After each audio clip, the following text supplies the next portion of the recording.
Okay, so good evening, everyone. Welcome back to the session 2 of NPTEL online course Drug Delivery Principles and Engineering. For those who don't know, I'm Nisha. I'm going to be your PMRF TA for this particular online course, which is hosted by Professor Rajat Agarwal. And this is our second lecture. So if you have joined new, let me just tell you what we do in this session is we just go through some of the key points that were discussed in this week's lecture, which you for the course that you have enrolled. And then at the end of the session, after some discussion, we just go ahead with few assignment questions and practice these questions, which would then help you in understanding the concepts of drug delivery better and will also help you prepare for the final exam in case you are planning to appear for that exam. Is that all right?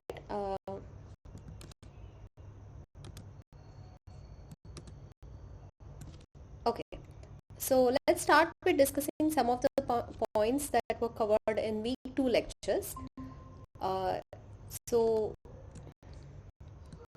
yeah, in the last week we got introduced to the field of drug delivery. And so what exactly is drug delivery? It's nothing but the appropriate administration of medicine to help better the patient, for the betterment of the patient, to relieve them with the disease symptoms and so on. And we also saw why we need drug delivery. First of all, why do we need to study this field is because although we have current treatments in place to treat most of the diseases that are known to us, so few of these treatments they have some disadvantages. For example, there'll be the duration of the treatment would be very long, or they have to take number of pills every day.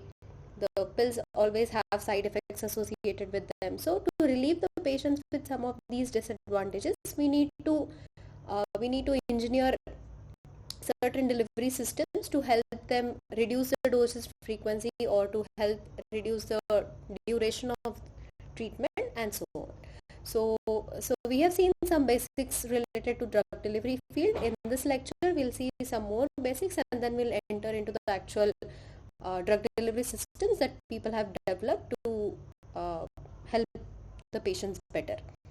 So we also saw what are prodrugs. So prodrugs are nothing but you have your drug and you are modifying the drug in such a way that it will not hamper the activity of the drug, but it will just give it some additional properties. For example, let's say your drug is very hydrophobic, you want to make it more soluble, so you conjugate this drug with another chemical moiety and then you deliver this particular prodrug into the patient's body. Now what will happen once the prodrug enters the patient's body? So there are a lot of enzymes in our body and they will then cleave the chemical conjugation that you have done with the drug, and in that process they will release the active drug, which will then be free to carry out its activity. So that is one of the strategies people employ to solubilize the drug better, or it could be also used for targeting the drug in a much better way. Then we have seen the concept of controlled release, wherein we discussed that instead of giving the entire drug at one single point, we want to have a system where we have certain amount of control of how much amount of drug is getting released at what time point. So in this process, we can have the release of the drug for a longer duration with just one administration. That will then help in reducing the dosage frequency. So this helps patients to reduce the number of pills that they have to take every day. So to achieve this control release systems, we can use some of the biopolymers which are available with us. So we saw what are biopolymers, and we also discussed some of the properties of biopolymers which are essential to study so that we can then decide which biopolymer is better for which application. So this is what was covered in the last lecture. So in the week 2 lectures, the course starts with distinguishing polymers based on their source. So these biopolymers could be natural or they could be synthetic. And then, so there are a number of biopolymers available to us, right? So how do we decide which biopolymer is best for our use? So all of that depends on the choice of application. You first need to be very clear about what application you have in your mind, whether you want an implant to, whether you want a dental implant, or do you want a drug delivery system to treat, let's say, tuberculosis, which is mainly affecting the lungs of the patient. So which polymer to go ahead with depends solely on the application. And then there are some general properties of the polymers which are very desirable. So your polymer has to have these properties for it to be chosen. Just a minute.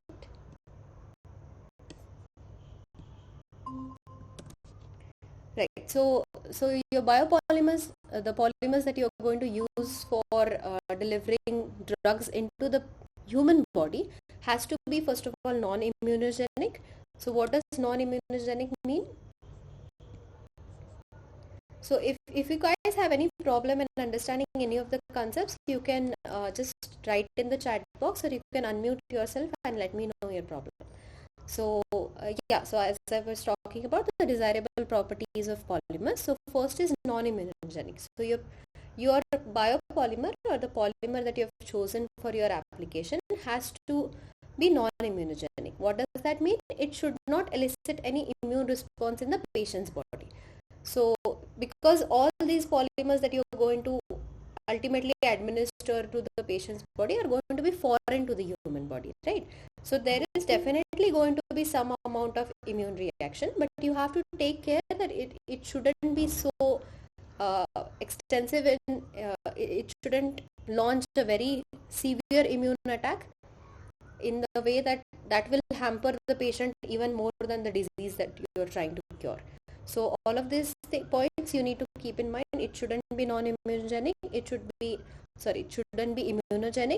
It should also not be toxic to the human body.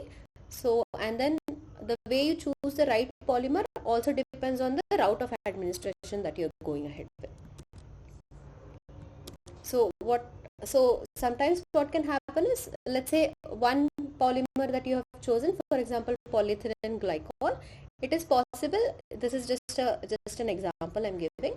So let's say I have PEG with me and I have chosen this to administer orally. So I have my drug delivery system which has PEG in it, and I have decided to give this orally. When I give it orally to a human body, maybe it is not going to cause any toxicity. But in case I decide that no, now I don't want to give it orally, I want to give it intramuscularly. In that case, I need to see whether polyethylene glycol is going to be toxic intramuscularly or not. I can't just assume that since it's not toxic orally, it will be fine when I give it intramuscularly. No, so you have to see which route of administration you are going ahead with and choose the right polymer. Then there are certain surface properties to all of these polymers which help us in guiding which polymer to choose for our application. Also, you need to see whether the polymer that you're choosing is biodegradable or not. In some applications, you want the polymer to be biodegradable. For example, let's say I'm trying to treat a patient of one disease, and I have delivered the drug delivery system into the patient's body, and now it keeps on releasing the drug at regular intervals, and after a while I see that the patient is now cured. I don't want the drug delivery system, the polymer, still lying around in the patient's body. I want it to be completely biodegradable, because there is no point in having a foreign object in the body after its use is done. So in that case, I will design this system in such a way that I have a biodegradable polymer. In some other application, for example, you're trying to put a titanium implant in somebody who has had a fracture. In that case, you don't want your implant to be biodegradable, right? You want the implant to stay in the patient's body for as long as possible. In that case, you'll choose polymers which are not biodegradable.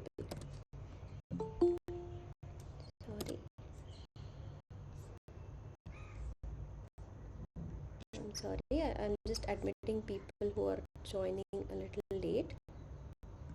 So for people who have joined a little later, let me just tell you, I'm just going through the points that were already discussed in week 2 lectures. I'm just brushing up on these points, and then we can move ahead with the assignment questions. Okay, so the next concept in drug delivery, which is very important, is biocompatibility.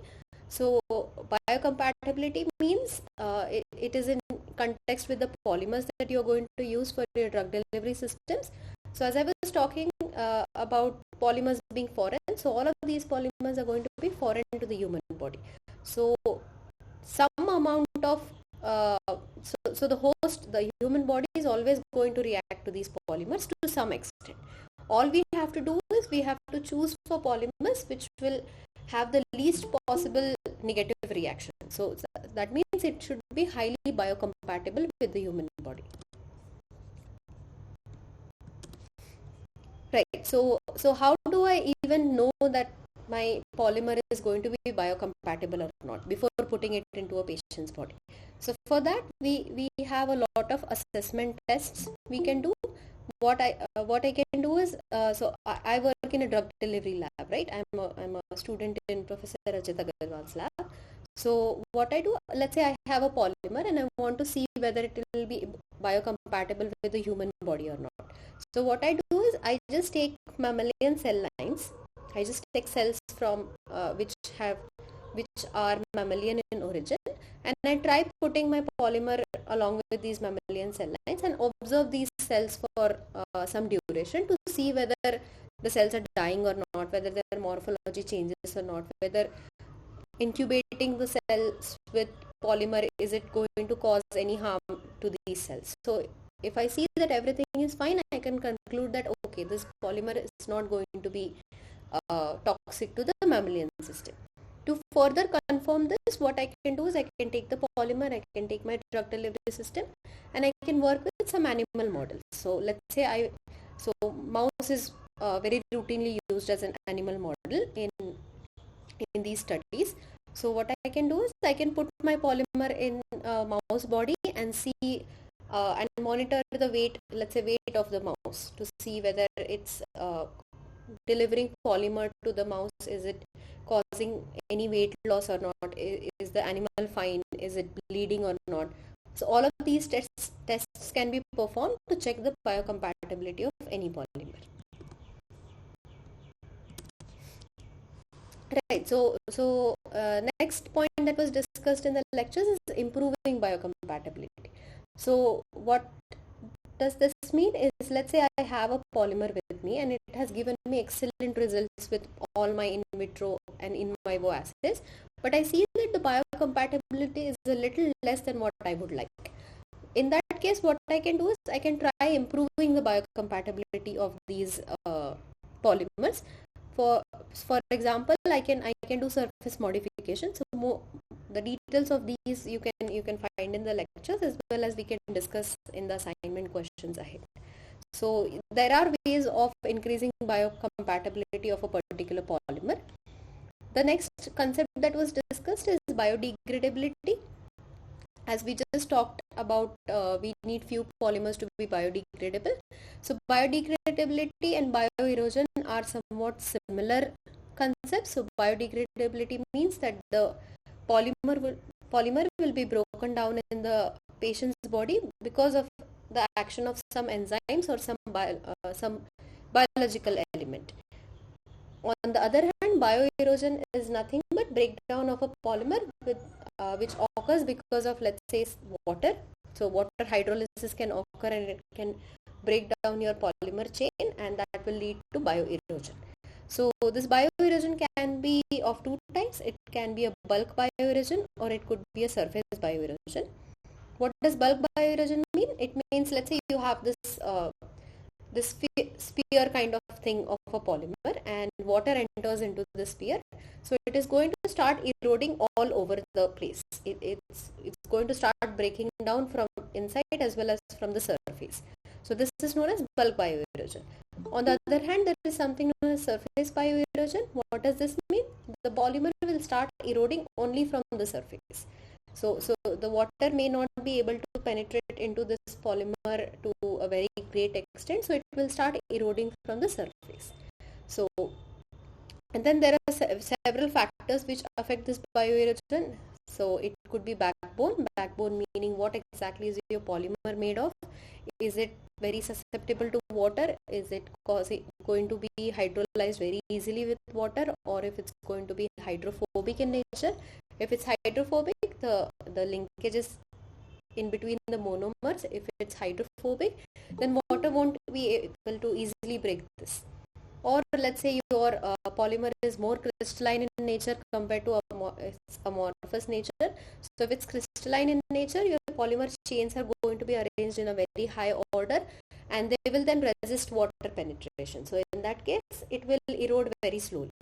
So all of these factors ultimately help us decide which polymer we are going to choose for.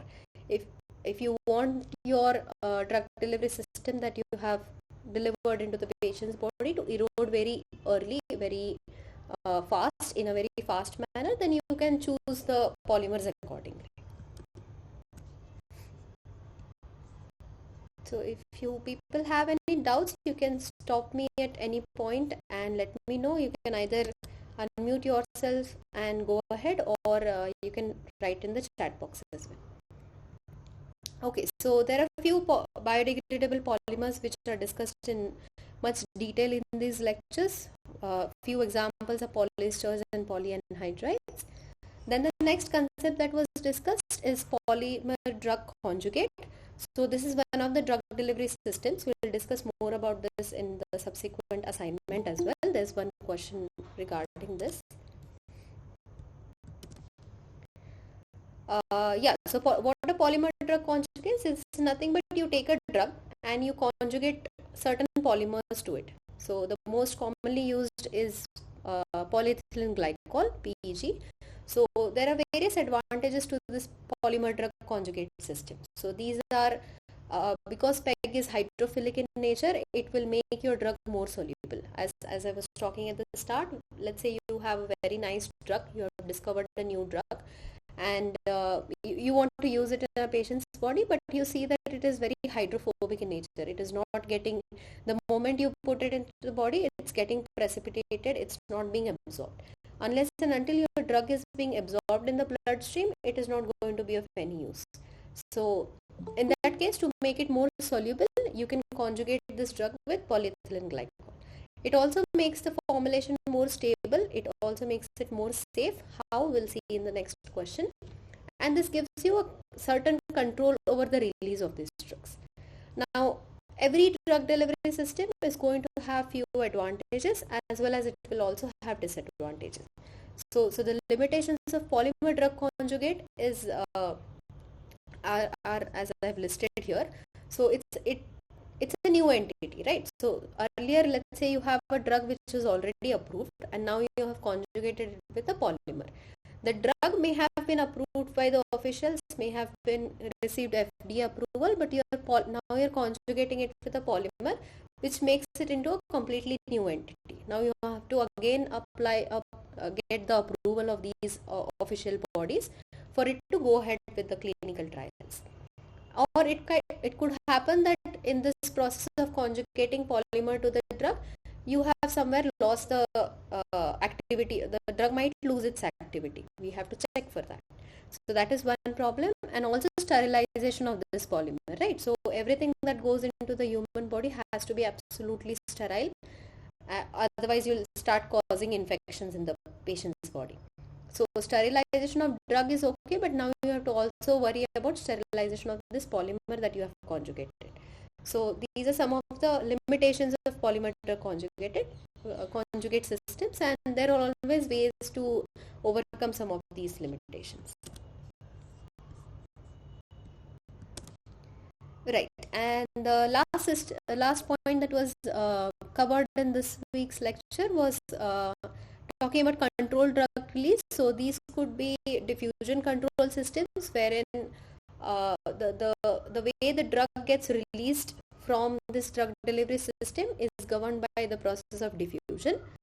Then there are systems known as solvent control systems, wherein your water might enter into these drug delivery systems, and due to osmosis, then the drug gets released. Or it could be chemically controlled systems. So we'll learn more about these systems in the subsequent lectures as well.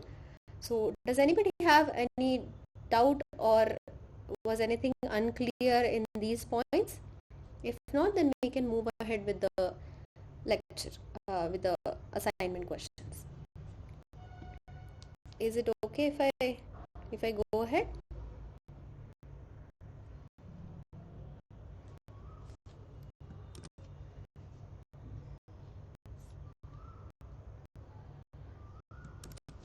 Okay. I guess nobody has a problem. I am audible, right? You people are able to hear me.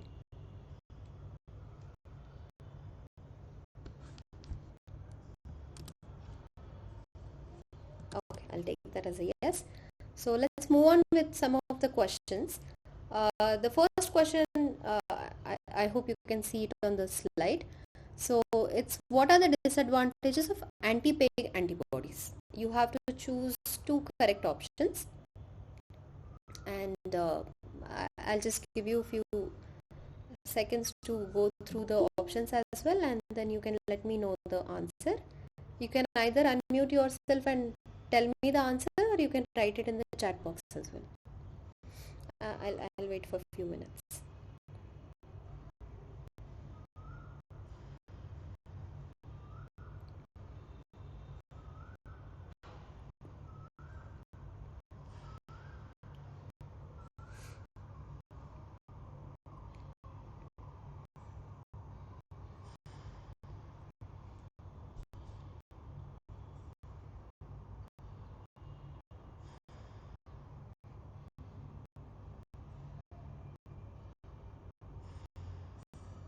Anyone knows the answer or would like to volunteer?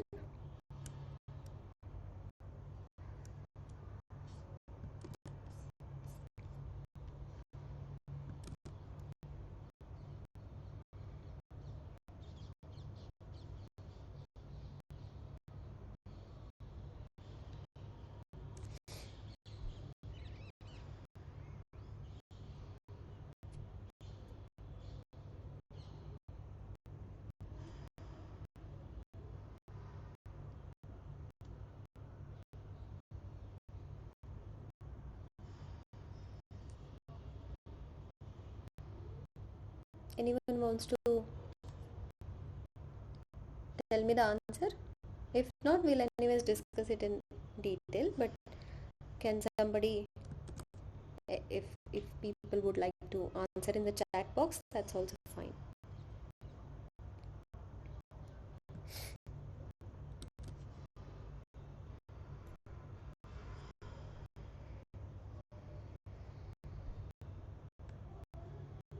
No? Okay, then let's look at the answer. So the correct options for this question are accelerated blood clearance of PEG conjugated moieties, and it could lead to risk of severe reaction. So let's see what exactly anti-PEG antibodies are. So as I said, PEG is a synthetic polymer, right? It's polyethylene glycol, and once you administer it to the human body is going to react to this foreign material, and usually PEG is considered safe, but people have started observing antibodies being created against this PEG. So these are known as anti-PEG antibodies. So as you can see this on the slide, I have pulled this slide from Professor's lecture as well. I think you people must have gone through this. I'll just still discuss it in detail. So anti-PEG antibodies have been reported to induce in patients. So what they do is they might accelerate the blood clearance of PEG. So let's say you have this drug and you have conjugated it with PEG, but now the patient's body has already created anti-PEG antibodies. So this might lead to accelerated blood clearance from the system. So if this happens, most of your because now you have PEG around the drug, The antibodies are going to identify this PEG, they're going to conjugate with this PEG, and they're going to clear it out of the blood. So along with the PEG, your drug is also gone. So now let's say you had given 100 mg of the drug, and because of this clearance, let's say only 50 mg is left in the patient's body. So this will lead to lower clinical efficacy, right? Because not all the amount of drug that you have given now is present for its activity. Also, this could lead to risk of severe reaction, because now that antibodies are getting cleared, getting generated against this spec, so it might lead to a very severe immune reaction, which could cause harm to the patient's body as well. So the question was, what are the disadvantages for anti-PEG antibodies? So the disadvantages are, it leads to accelerated blood clearance of PEG conjugated moieties, and it also leads to risk of severe reaction. Is this clear?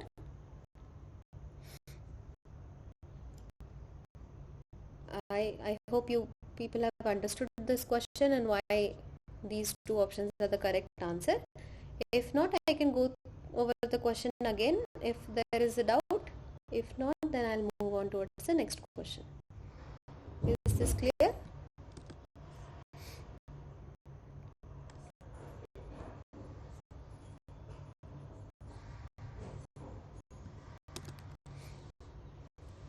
Any doubts on this?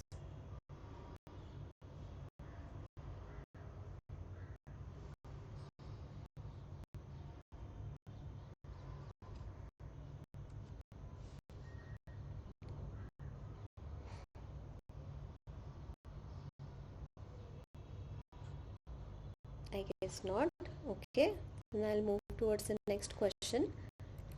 The next question is, what is not the most commonly used moiety for conjugation on the drugs? So this is more of on the same polymer drug conjugation concept. So we are supposed to look for moieties that are not commonly used for conjugating on the drugs. So go through the options and let me know if you people know the answer. Okay, thank you for responding in the chat box. Yeah, take your time in reading the question as well as going through all the options, and let me know if you people have the answer.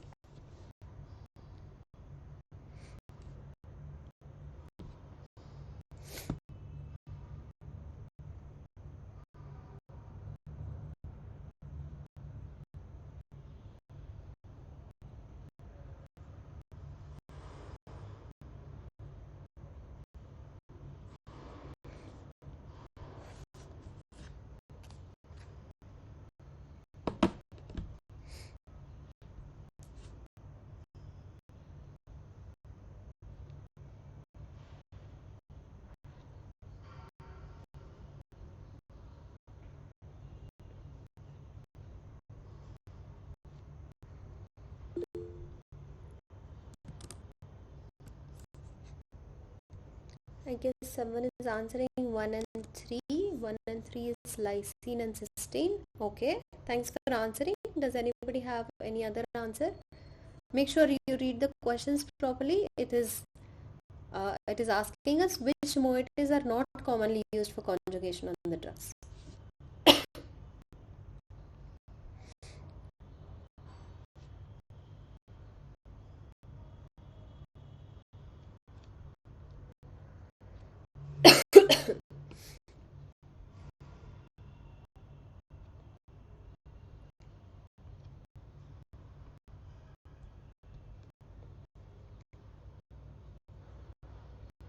Anybody else?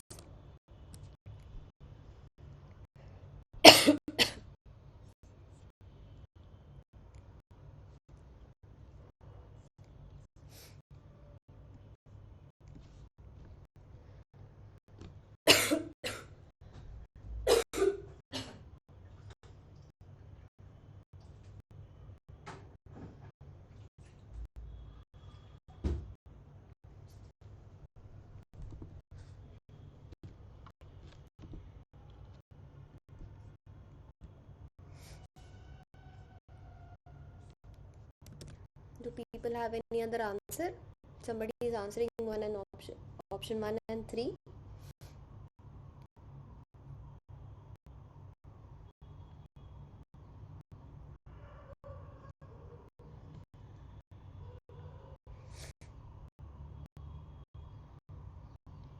Okay, if no more responses, then I'll discuss the answer. So the correct answer is iron complexes and zinc. There's some spelling mistake here. It's zinc molecules, not zyne. So the question was, which are the groups that are not commonly used for conjugation on the drugs, right? So there's this concept of using functional groups on the drugs for conjugating polymers. So the most commonly used functional groups are amines. So these you will find in lysine and arginine and histidine. These are the amino acids that are present in the proteins. So here we are considering your protein or your peptide as the drug. And so to have a better conjugation with your drug and your polymer, there are a few functional groups that help us have the best possible conjugation. So this conjugation is nothing but a covalent bond between your drug and your polymer. So some of these functional groups are lysine, arginine, histidine. This could also be cysteine, in which the sulfhydryls are very reactive and they lead to a better conjugation. So you can also have carboxyls, that is nothing but the OH group, which is present in the aspartate and glutamic acid amino acids in the protein. Or it could be sugar moieties in glycoproteins, or it could also be polysaccharides, right? So these are the groups that are used for conjugating the drug and the polymer. The question is, which of these options are not commonly used for conjugation? So lysine is used, arginine is used, cysteine is used. We also saw aspartic acid is used, polysaccharides are used, and also proteins are used. So the only two options correct fitting to this question is iron complexes and zinc molecules, because you can't really conjugate your polymers to both of these. Is this clear?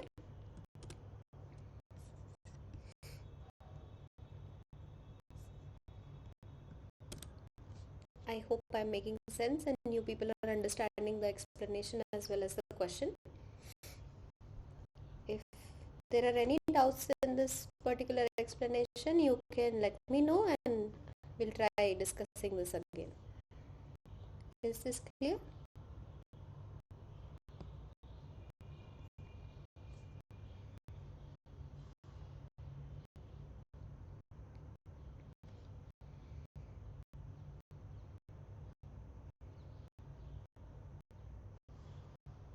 Okay, I'll take that as a yes. Let's move on then. The next question is, which one of these methods is used to calculate number average molecular weight of a polymer? So there are a few methods, techniques listed here. We have to select which one of these is the best to calculate number average molecular weight.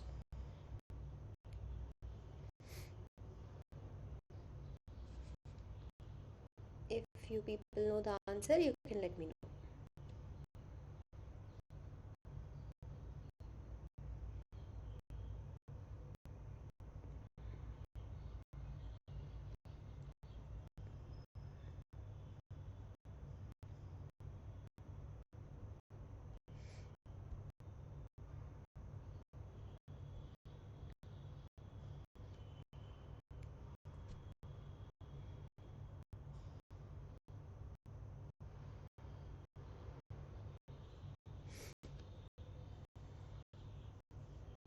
Anyone?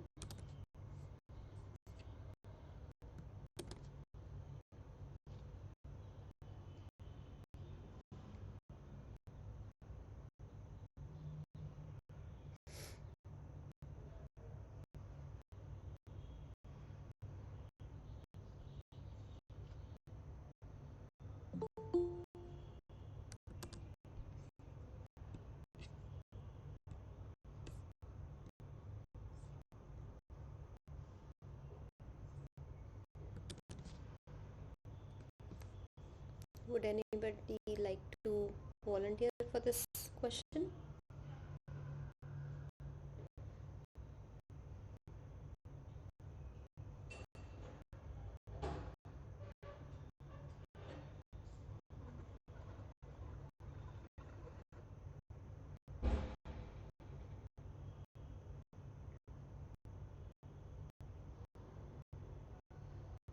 Okay, we'll discuss the answer then. It's a pretty straightforward question actually. It's membrane osmometry. So if you've gone through the lectures carefully, you would have come across this concept where of number average molecular weight. So this is one of the most important parameters to characterize a polymer. So you have to know the molecular weight of a polymer to go ahead with any of the experiments that you have planned.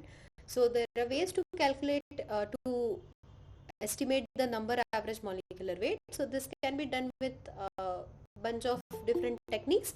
Membrane osmometry is one of those. So that's the only option which here fits in. Light scattering, viscosity measurements, gel electrophoresis, ion exchange chromatography, STS page. These will not tell you the molecular weight of a polymer. So the correct answer is membrane osmometry. Is this clear?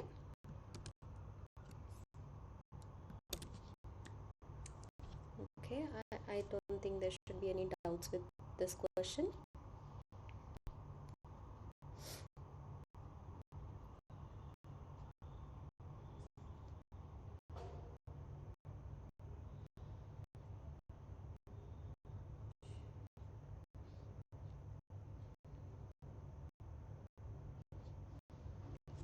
Okay, then let's look at the next question. Next is, if polyethylene glycol is attached over a protein, what is true for the protein polymer conjugate? We have to choose two correct statements. We have discussed a few of these points at the start, I guess. Yeah, okay, maybe not.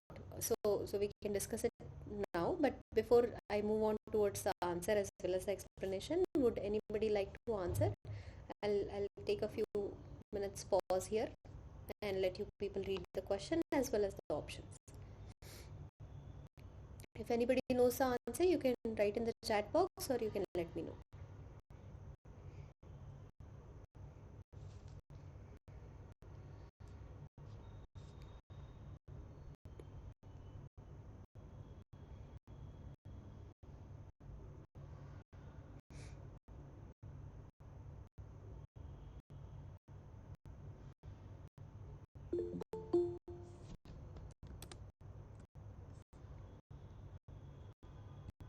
Okay, somebody is answering 1 and 4.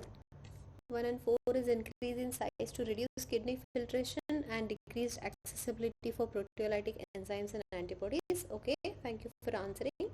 We'll wait for others also to respond and see whether what we are discussing is correct or not. Thanks for answering. Anybody else would like to volunteer or has a different answer other than option 1 and 4?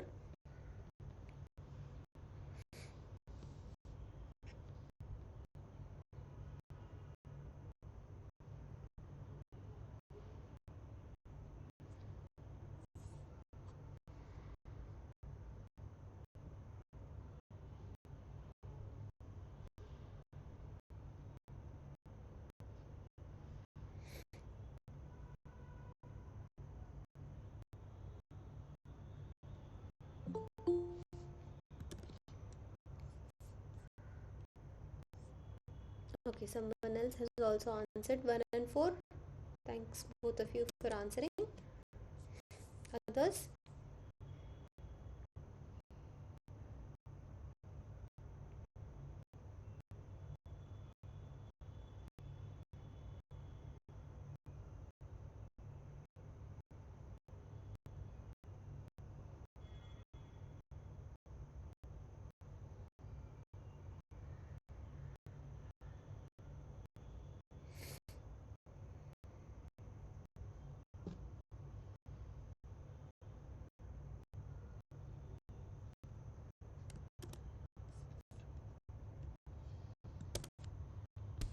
Okay, let's look at the answers.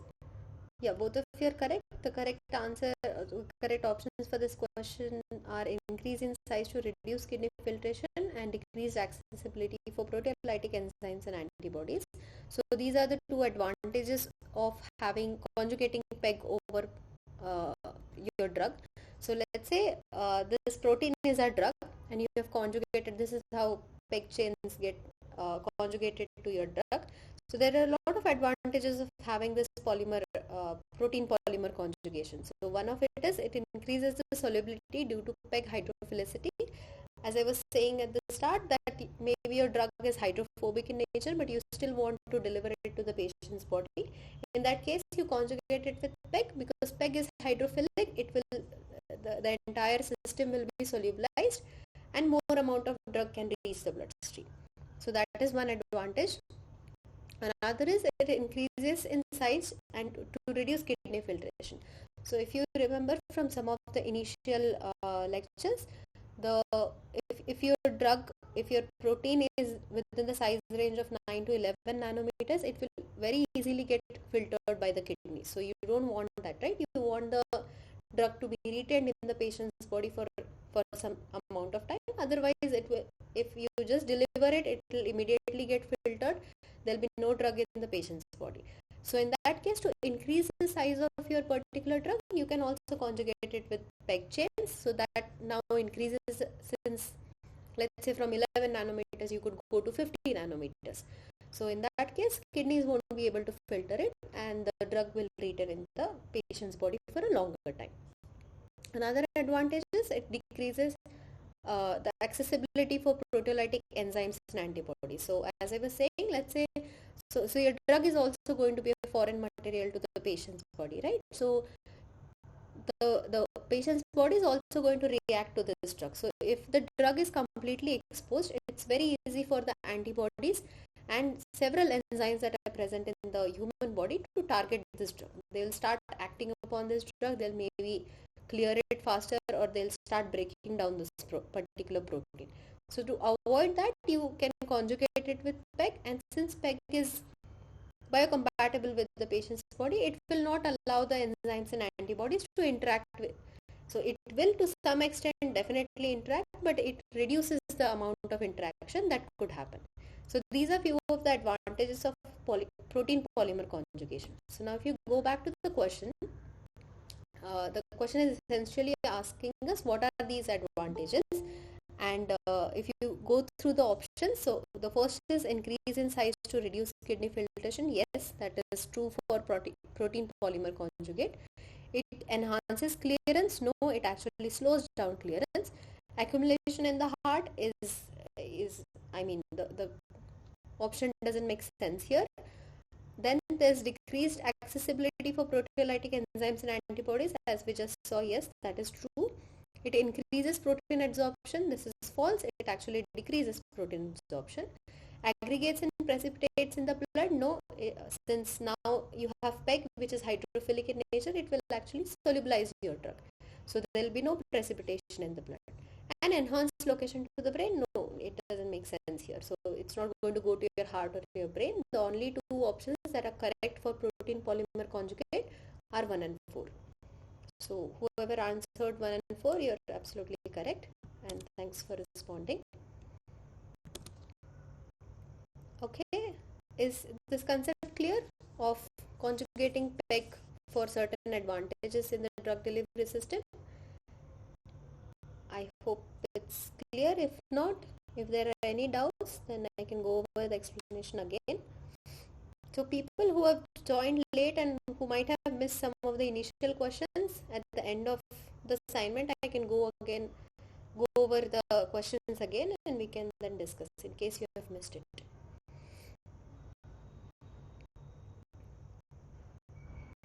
Is it okay if I move on?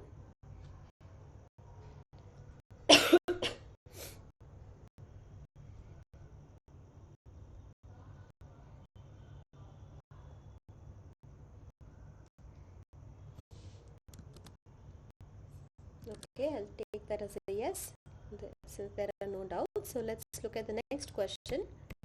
Next is, which two of the following statements is false for polyethylene glycol? So now this is more to do with the characteristics of PEG, and in this question we are supposed to look for what is false information about polyethylene glycol. So take your time in reading the question as well as the options, and let me know if you have the answer.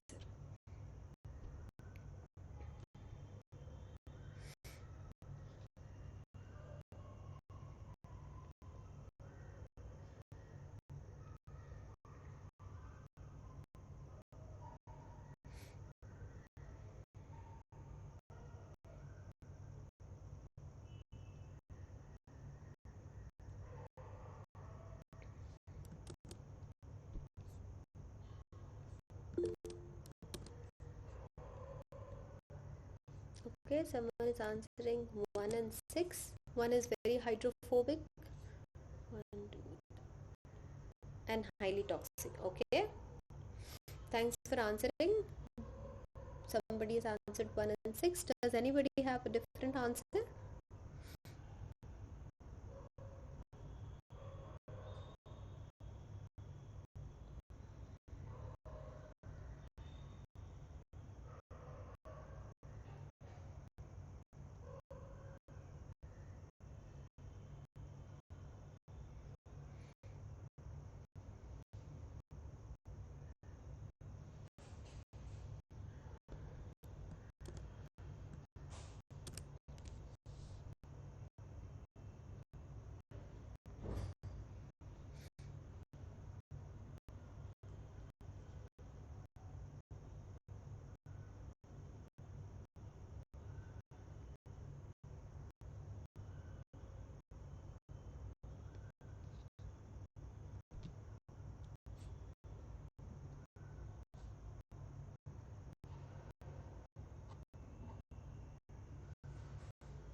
Okay, I guess not.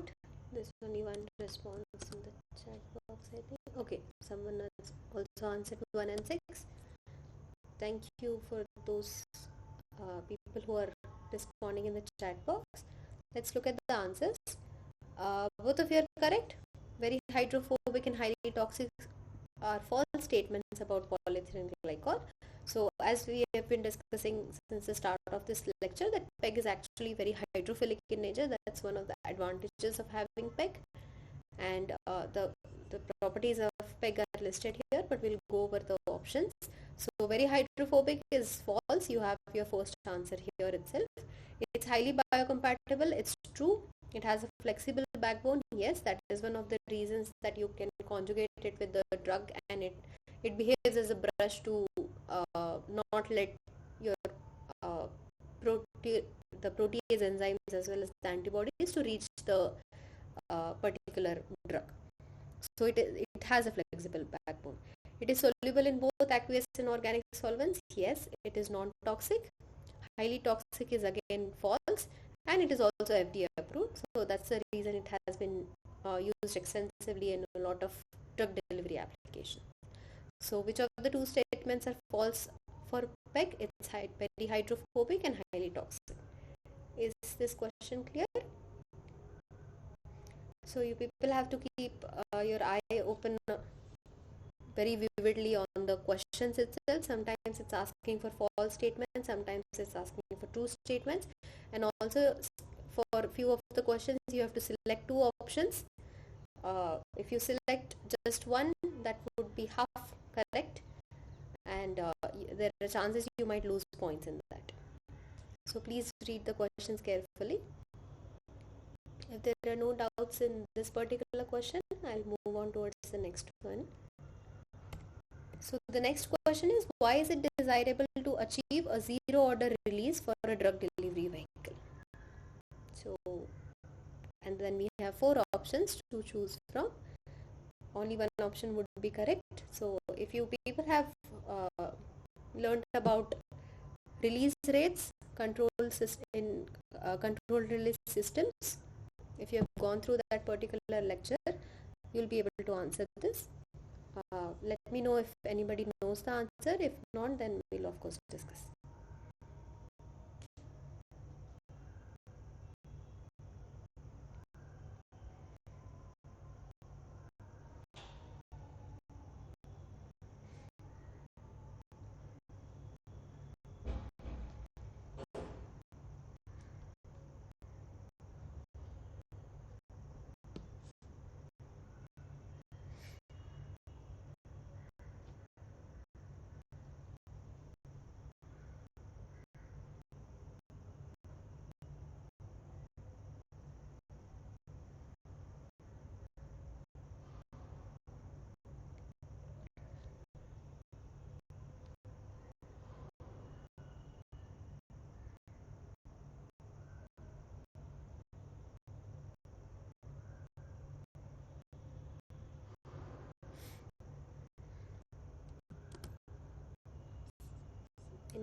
knows the answer?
Okay, if no more response, then let's look at the answer.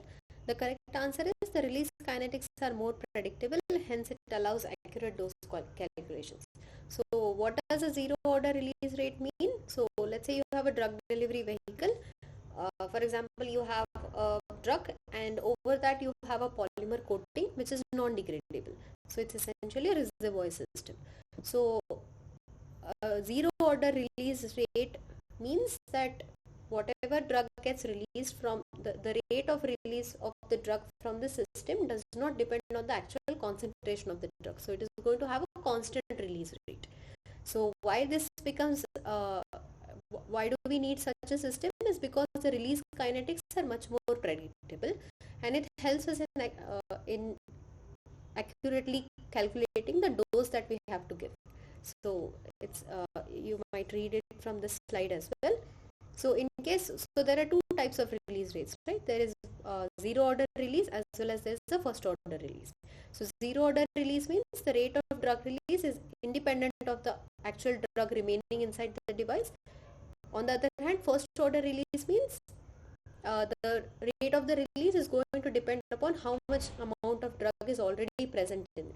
So if you have something as a first order release, it might be a little difficult to actually have a control over this, a very accurate control over this release rate, right? So in that case, a zero order release device becomes more advantageous because then now you know that the device is always going to have a constant rate of release no matter how much amount of drug you're loading. So you know that, so it becomes easy to calculate in these cases. So that's why it's desirable to have a zero order release for drug delivery vehicles. Is this clear?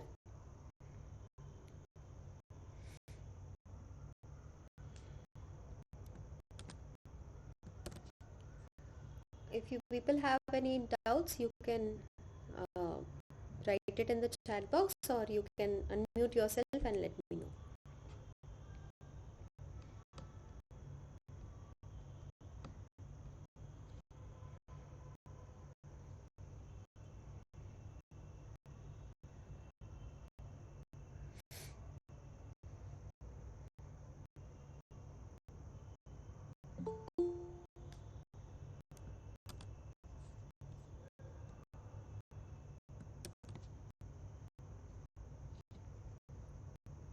Okay, looks like there are no doubts with this question. Let's move on towards the next one. Next is, which of the following methods can be used to calculate molecular weight of a polymer? Again, there are two correct options.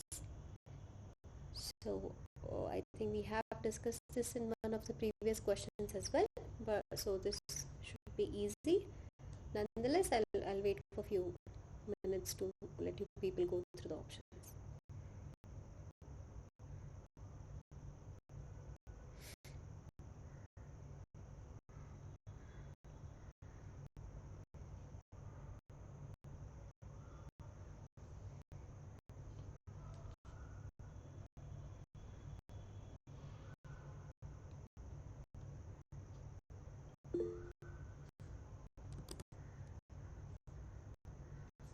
Okay, someone is saying first option. Okay, atomic force microscopy. Okay, you have to choose two options. So you have chosen one. Maybe you would like to give it another try. Thank you for responding anyways. Anybody else?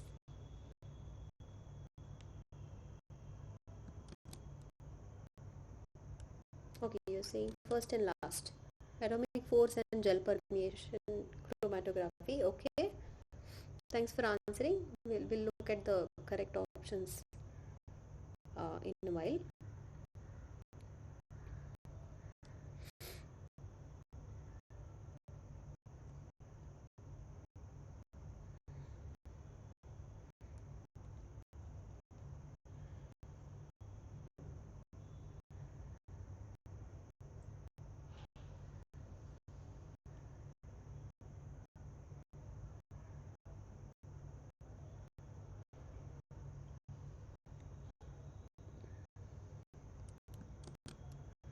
I guess no more responses for this question. Okay, let's look at the correct answers. So one of your option is correct, gel permeation chromatography. The other is membrane osmometry. We just discussed this few slides back. So again, to calculate molecular weight, you can use various different methods which are listed in this particular slide. So yeah, membrane osmometry as well as gel permeation chromatography are used to measure the molecular weight of a polymer. This is pretty straightforward, nothing to discuss here. So let's look at the next question. I think this is the last question I have for you for this assignment. So the reservoir system refers to what exactly? So I think reservoir systems are discussed in this week 2 classes. So if few people have gone through the lectures, you should be able to answer this. Give it a try, read through the options. Let me know if anybody knows the answer. If not, then we'll discuss in a while.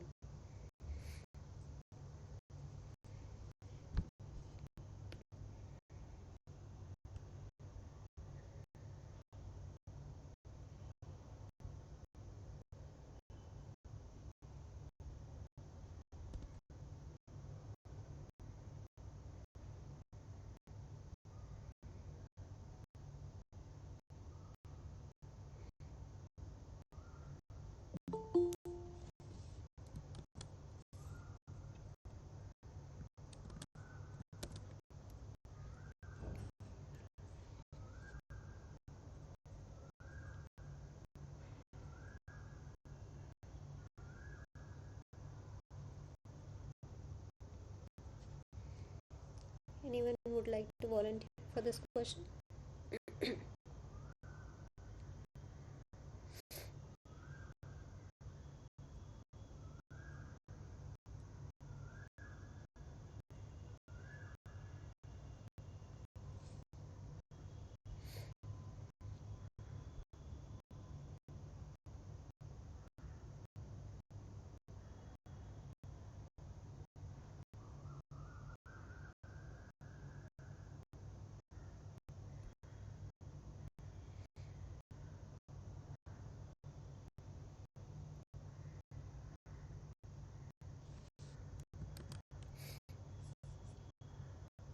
Again, same options as previous question. Okay, I think you mean same. Okay, you have to choose only one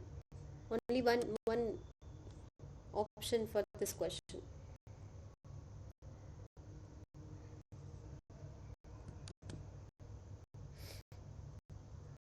First one, okay, a system saturated with drugs surrounded by a degradable membrane.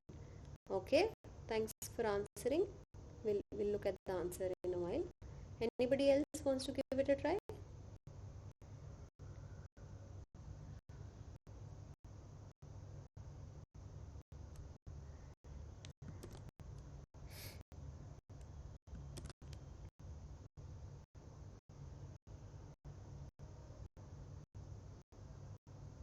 I guess not. So let's look at the answer.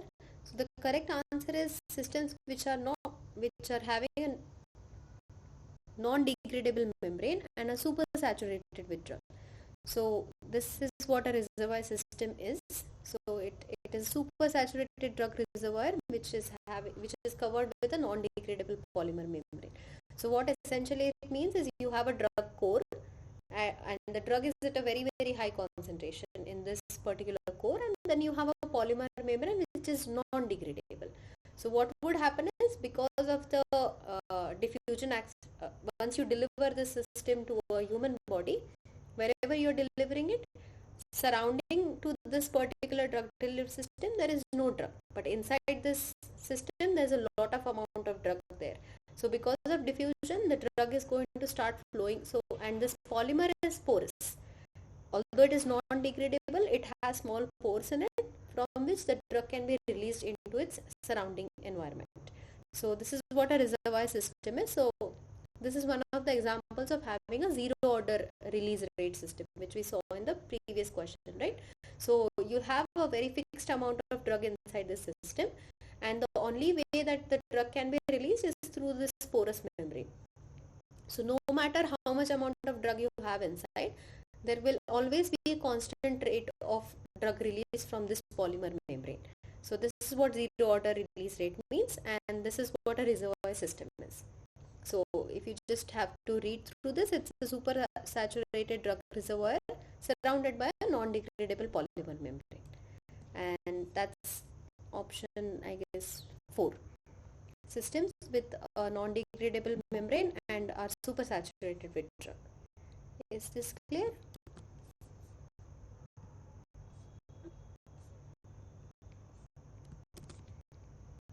I think that's the last question I have for you for this assignment. So, okay,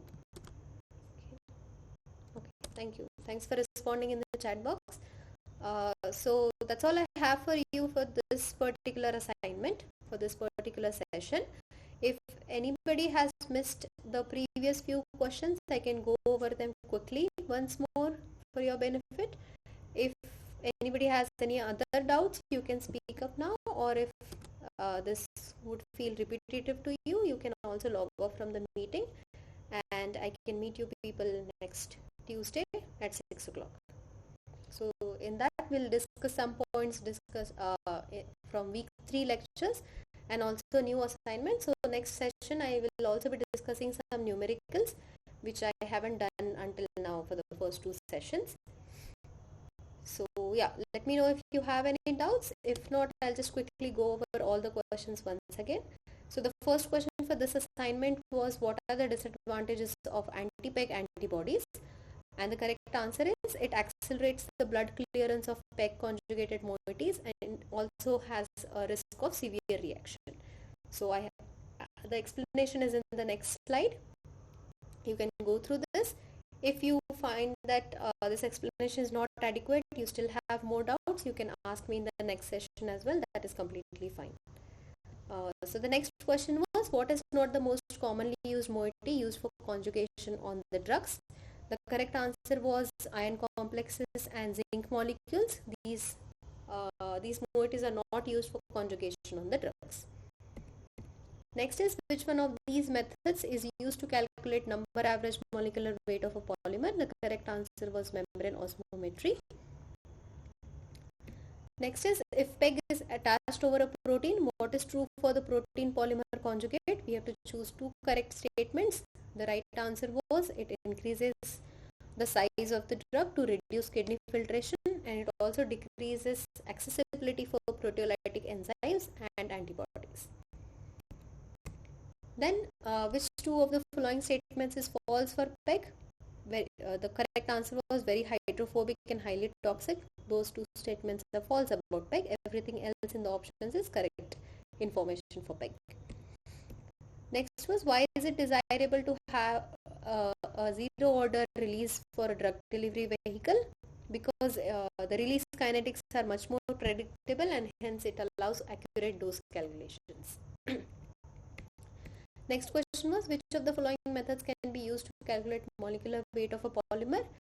Correct answers were membrane osmometry and gel permeation chromatography. And the last question was, what is a reservoir system? It is nothing but systems which are having a non-degradable membrane and are supersaturated with drug. So That was a quick recap of this assignment. If anybody wants, so people who have joined late, if you have missed some of the explanation for the initial questions, you can let me know. I can go over them again. If not, then we can stop the meeting here. Or if you have any other doubts or any other concepts which might not be clear from the lectures, we can discuss them as well.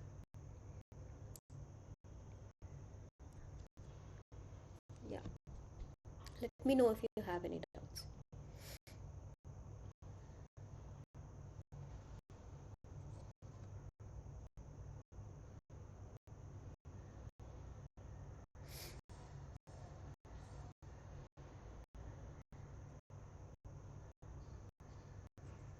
If not, then I can stop the meeting here and I'll meet you people next Tuesday at 6 o'clock.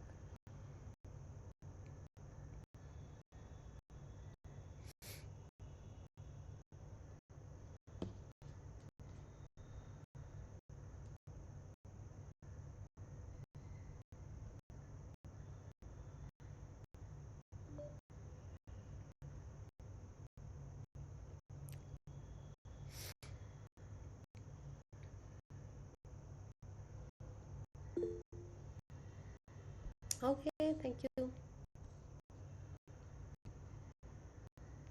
Thank you for letting me know.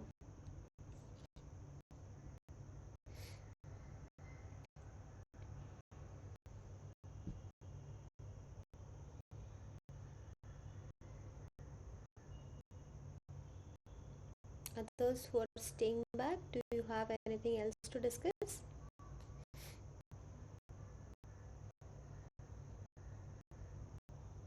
So I will anyways be uploading the PPT as well as the video recording of this session. If anything is unclear, you can go through it again. And if you still have doubts with some of these questions, then we can discuss in the next session.